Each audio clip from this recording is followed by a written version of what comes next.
The silent warning, the stars above the council chamber, glowed with calm light. But inside the vast hall, there was no peace.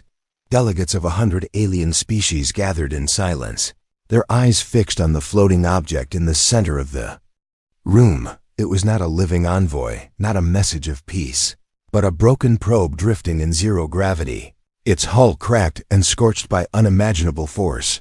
The probe had been recovered near the edge of the Orion Rift, a place feared for its unstable storms. Normally, such wreckage would be dismissed as a casualty of cosmic accidents, but this probe carried something far more chilling. Carved into its shattered surface, in bold marks burned into the alloy, was a single word: humans. The sound of the word whispered across the chamber as translators repeated it. Some species did not understand, some pretended not to, but a few froze where they sat, their eyes wide with old memories. The air was heavy, the silence unbearable, as if the galaxy itself was holding its breath. For centuries the galaxy had lived in order, mighty empires ruled their sectors, fleets patrolled the lanes, and the Interstellar Council resolved disputes with words rather than weapons. The idea of an unknown power strong enough to erase fleets was unthinkable. But the probe told a different story. It was not just wreckage, it was a warning. High Chancellor Vaylor, a towering being with crystal skin, finally spoke. "Who dares carve this name into steel?" he demanded, his voice trembling more than he wished. "Who are these humans?" An elderly historian rose from his seat, his thin wings shivering as if he were cold. "Humans," he said slowly, "were once known long ago. Before even my ancestors were born." He paused, his throat dry, his voice echoing across the chamber. "They were creatures from a small world, a blue planet at the edge of a forgotten arm of the galaxy. Their history was short, but filled with violence. Their wars burned even their own skies, until one day they vanished. Many believed they destroyed themselves." The delegates whispered nervously, some laughed with disbelief. Extinct races were common. Why should this name matter? But others did not laugh. Some remembered faint records. Rumors of battles where humans fought until the last breath. Stories of soldiers who would not surrender even when all hope was gone. Ambassador Rulik of the Zurathi slammed his claw on the table. "This is nothing but a myth," he growled. "Ghost stories to scare children. No extinct species can threaten the galaxy." But as his words faded, the probe flickered. Its damaged systems sparked to life, projecting the last recorded image. The chamber darkened, and a hologram appeared. It showed a battlefield in space. Alien warships burned as explosions lit the void. Massive cruisers broke apart, their hulls ripped open. In the chaos, a small fleet of unfamiliar ships moved like predators. They were not sleek or elegant. Their hulls looked rough, armored, brutal. But they struck with precision, turning wreckage into weapons, using broken asteroids as shields, moving with a rhythm that seemed more instinct than strategy. One ship, scarred and blackened, fired its last missiles before crashing directly into a larger vessel, sacrificing itself to destroy the enemy. The delegates gasped, some recoiled. This was not the way most galactic species fought. This was desperation. This was savagery. This was human. The hologram ended with static, leaving the chamber in heavy silence once again. No one spoke. No one dared to. The only sound was the faint hum of the probe as it died completely. Finally, the historian whispered, almost to himself. "They were called the children of struggle. They were called the survivors. If this recording is true, then the humans did not die, they endured." The Chancellor's voice was low, uncertain. "If they survived, what do they want now?" No one answered, because deep inside, every delegate already feared the truth. Humans did not return for peace. They returned because someone had threatened them.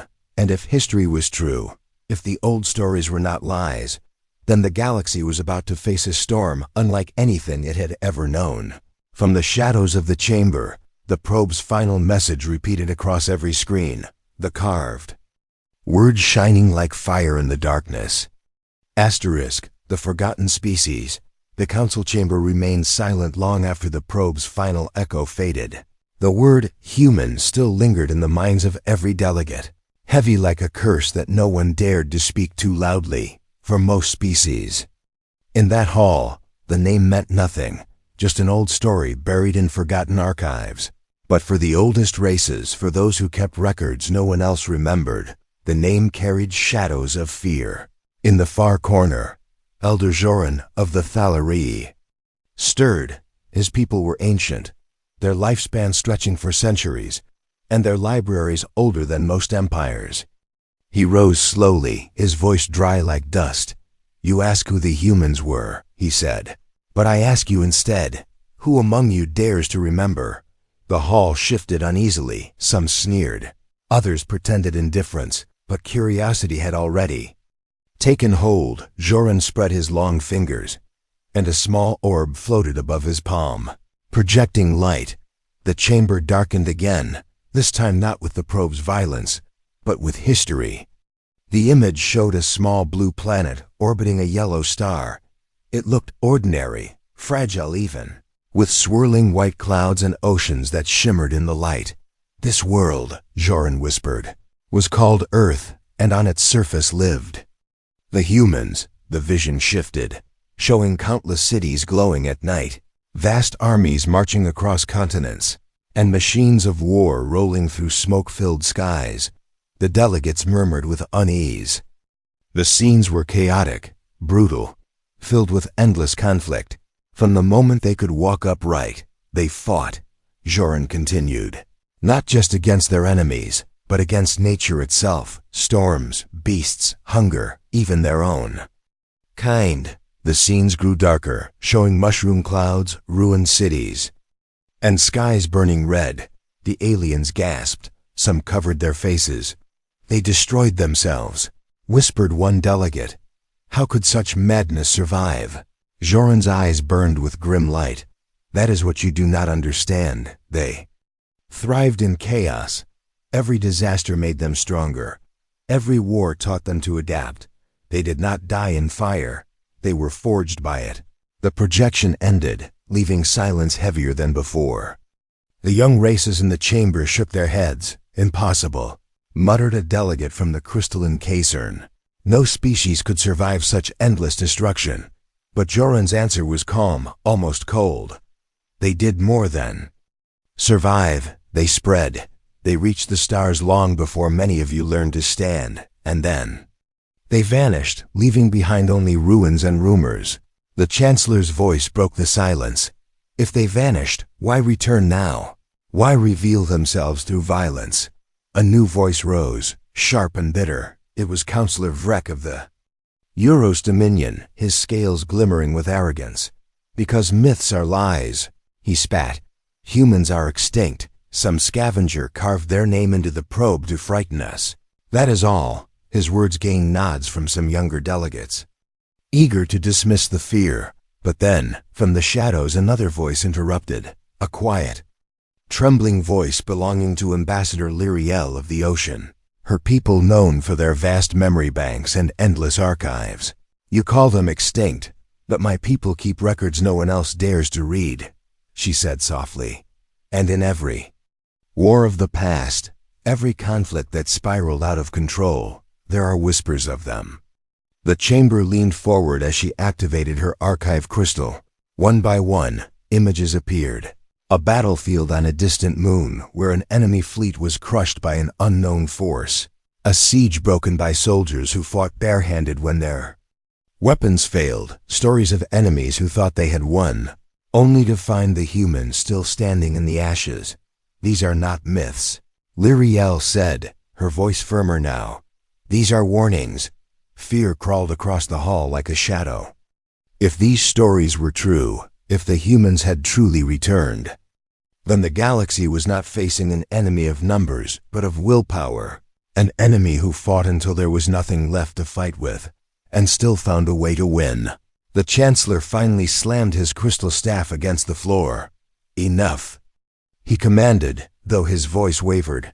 "Myth or truth, we cannot ignore this. If humans are real, if they survived, Then we must prepare.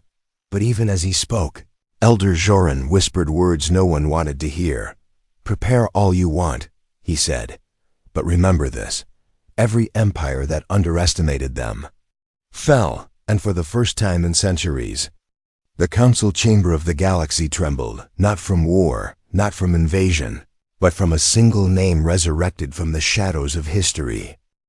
First contact with fire, the council had argued for days, but in the end pride always won.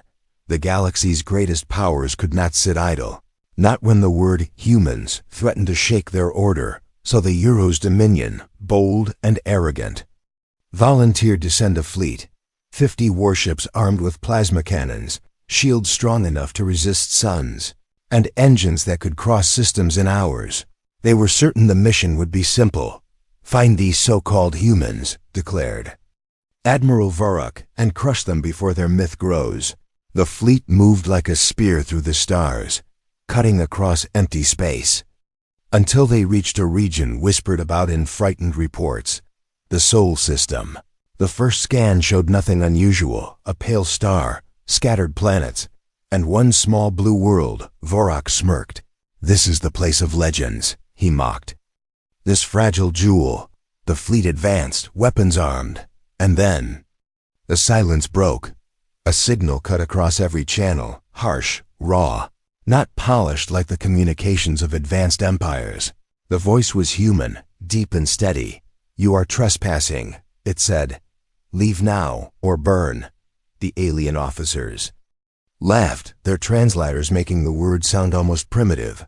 Vorak gave the order. Fire on the planet's satellites. Show them what real power looks like.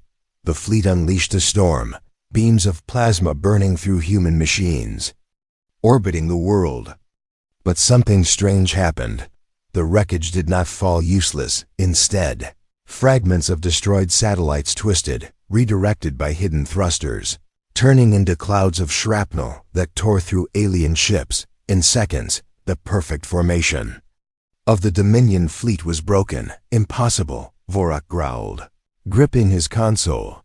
But then he saw it. From the shadow of Earth's moon, ships emerged. They were nothing like the sleek cruisers of the council races. These ships looked rough, armored with patchwork plating, scarred as if built from the bones of past battles. Yet there was something frightening in their movement. They did not glide like predators, they charged like hunters, the first human. Salvos struck not with elegance, but with precision. Missiles streaked across space, guided not by delicate sensors, but by raw determination. They pierced through shields, slipped past defenses, and shattered 2 Dominion frigates before the fleet could react. The aliens scrambled, firing back, beams slicing across the void. Human ships took the hits, armor burning, hulls cracking, but they did not retreat. Instead, they answered with fire, each blow more savage than the last. One human ship, already crippled, accelerated directly toward a Dominion cruiser. Its engines screamed as it rammed into the larger vessel, exploding with a force that split both ships apart. The Council had seen suicide tactics before, but never like this. This was not desperation, it was strategy. Every loss was a weapon, every broken ship another blade. Humans did not waste death, they wielded it. Admiral Vorak's confidence began to crack. These are savages, he spat. They do not understand honor, but deep inside he felt fear, because he realized they did not fight for conquest, not for wealth, not for glory. They fought because their home was threatened, and a species that fights for survival is the most dangerous of all. The battle raged on. Dominion ships fell one after another, and when the survivors tried to retreat, the humans did not chase with endless fleets. They let them go. But as the Dominion limped away, a human signal burned into their channels one last time. You came with fire, the voice said. So we answered with fire. Do not return. Vorak's remaining ships jumped to safety, carrying with them more than scars. They carried fear. Fear of a forgotten species that did not fight like others. Fear of a race that turned weakness into weapons. Fear of humans. And when the news spread across the galaxy, it was no longer a whisper, no longer a myth. The name was spoken in every hall, every barracks, every throne room, not with laughter, not with disbelief, but with caution, with unease, because now the galaxy had seen them. The humans were not just stories carved into old records. They were real, they were fire, and they had returned. Asterisk, the human commander, the galaxy had seen fire. It had seen the first strike of humans, the ferocity of their fleets, the brutal sacrifice of their ships. But now, whispers spread of someone far more dangerous than weapons or war machines.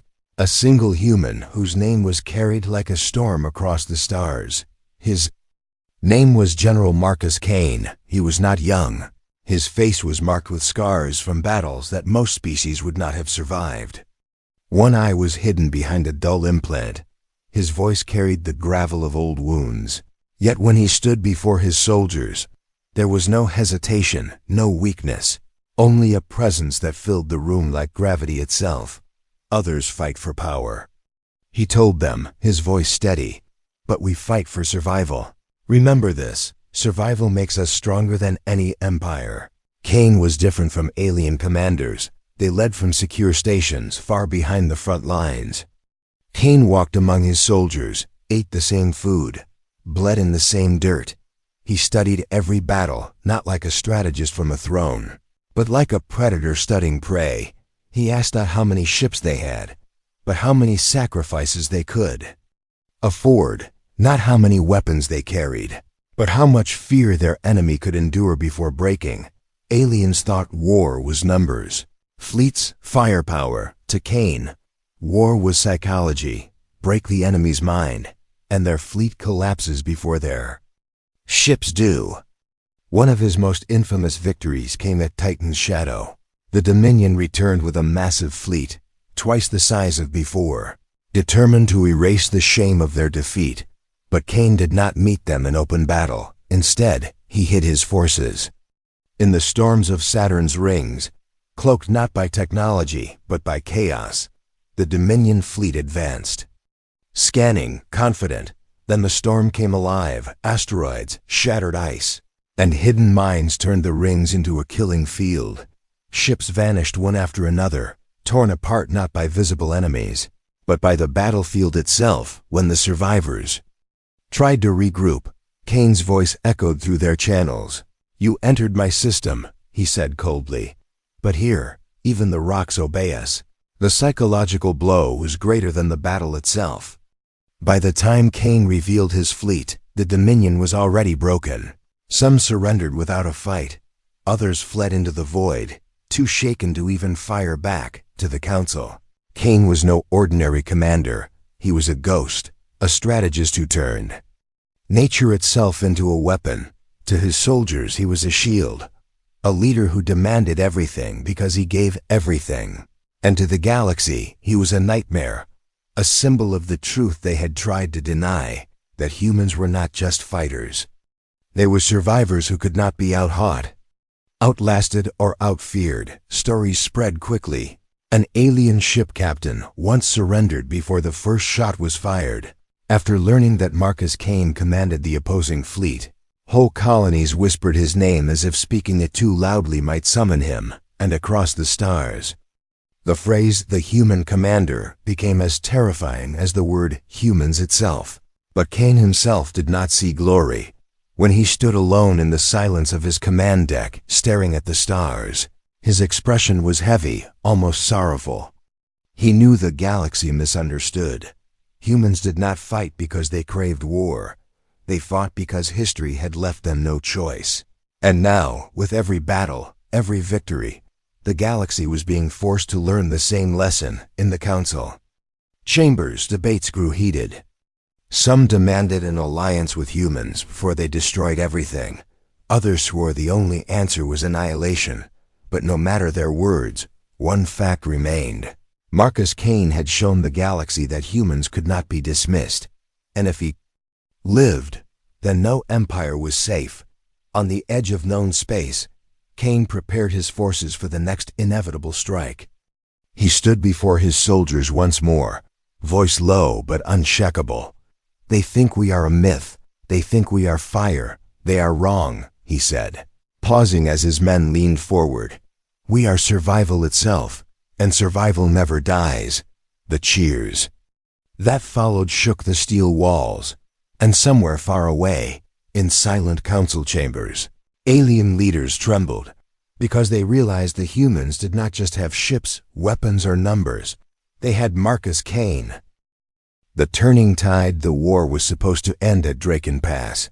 That narrow sector of space was a choke point between human territory and the heart of the Dominion. The alien fleet arrived in numbers so great that even the stars seemed drowned in. Their shadows, 1,000 ships armed with the newest weapons, more than enough to bury a young species, and facing them, only 70 human vessels. Scarred, battered, and outgunned. Even Kane's officers whispered doubts. "General, we cannot win this," one muttered. His hands trembling over the console, Kane's one good eye narrowed, his voice calm. "Then we will not fight to win." He said, "We will fight to break them." The Dominion advanced, their formations perfect. Rows of gleaming cruisers and destroyers moving like a wall of fire. To them, this was not war, it was extermination. They broadcast their demands. Before the battle, their admiral's voice smug, "Surrender your worlds, humans, and we will grant you mercy." Kane's reply was quiet, but carried across every channel. "Mercy is for the weak, we are survivors." The fleets clashed, and at first, the outcome seemed obvious. Alien firepower tore through human armor. Ships burst into flames, debris scattered across the void. But then, something strange happened. Every destroyed human vessel became a weapon. Explosions were directed, debris fields shifted, gravity mines hidden within wreckage detonated without warning. The battlefield itself turned into a trap. The Dominion realized too late that every ship the humans lost had been sacrificed with purpose. Kane had studied them well. He knew the Dominion loved order. They fought in clean formations, neat lines, flawless maneuvers, but humans thrived in chaos. They turned every broken hull into cover, every asteroid into a projectile. Where the Dominion saw defeat, humans saw opportunity. At one point, Kane gave a single order: shut down the beacons. Suddenly, the human fleet went dark, disappearing into the battlefield's debris. The Dominion scanners flickered, confused, unable to separate friend from foe in the storm of wreckage. And then, like ghosts, the humans struck, emerging from the shadows with brutal precision. A Dominion destroyer erupted as a hidden human frigate rammed through its engines. Another was torn apart by missiles launched from the wreck of what the Dominion thought was a dead ship. Panic rippled through their lines, but Kane was not finished. He ordered his fleet to broadcast false distress signals on Dominion frequencies. Suddenly, enemy captains heard screams in their own language, desperate cries of surrender. Their formations wavered. Some ships broke rank, others fired on all eyes. In confusion, order collapsed, watching from his flagship. Kane remained calm. "This is what they never understand," he said to his officers. "They measure war in ships, in numbers, in weapons. But war is broken minds. And today, we break them." By the time the Dominion admiral realized the trap, it was too late. His once perfect wall of fire was now a storm of scattered survivors. And standing in the middle of it, scarred but unbroken, the human fleet still fought. 70 ships had faced 1,000. Half the humans were gone. But the Dominion had lost twice as many. And worse than the numbers was the truth no one could deny. The humans should have been destroyed. Yet they still stood, still fought, still killed. The Dominion retreated, not out of honor, not out of strategy, but out of fear. For the first time in generations, the galaxy had seen their proud fleets flee before a force that should never have survived. When the Council heard the reports, the chambers filled with disbelief. How could 70 fragile ships hold against 1,000? How could a species thought extinct bend one of the greatest empires to its knees? The answer was carved into every wreck left at Draken Pass. Humans. On his flagship, Kane stood alone at the viewport. Staring into the quiet stars, his crew whispered of victory, but his face carried no joy.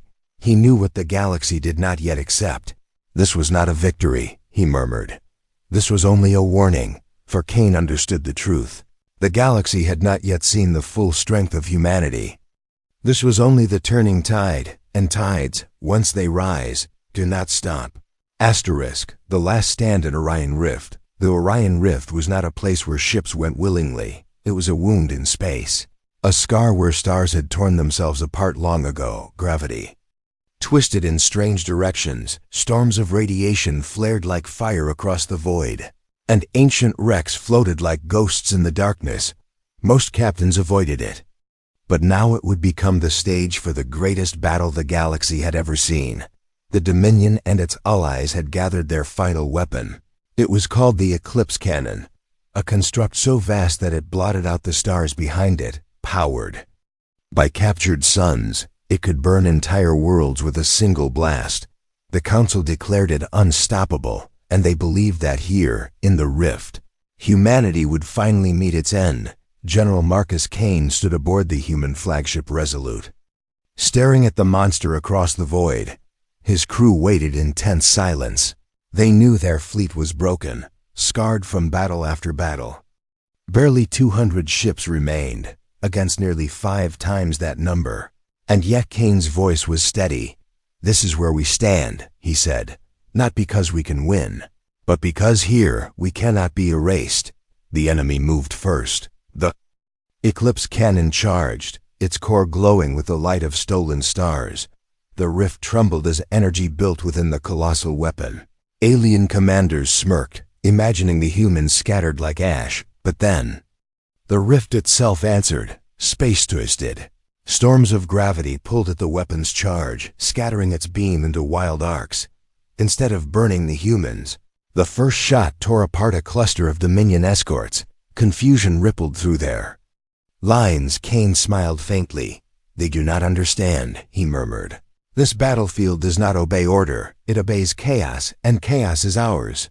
He gave the order, and the human fleet dove into the rift. Alien ships hesitated, their formations breaking as the rift's storms bent their sensors and dragged their vessels in strange directions.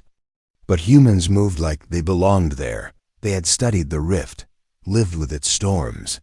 Their ships darted between gravity wells, using currents of broken space like rivers. Where aliens struggled to keep balance, humans struck with deadly precision. One squadron lured Dominion cruisers into a radiation storm. Watching them melt in silence, another used debris fields of ancient wrecks as ambush points.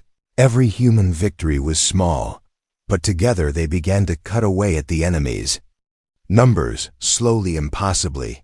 The tide shifted, but the Eclipse Cannon was not finished. Its second charge burned brighter, tearing through the rift's storms. This time it struck. The blast engulfed half the human fleet, vaporizing dozens of ships in a single instant. The survivors reeled, their cries echoing through the cums. Yet Kane's voice cut through the despair. "Remember what we are," he said, calm and fierce. "We are not numbers. We are not weapons. We are survival. And survival fights until nothing is left." His words steadied them. The humans regrouped. Bleeding but unbroken, they launched a desperate strike, targeting the escorts, protecting the cannon. One by one, the Guardians fell, their wreckage spinning into the rift. The cannon loomed vulnerable, but time was running out. The enemy prepared the final charge. If it fired again, nothing would remain. Kane knew it.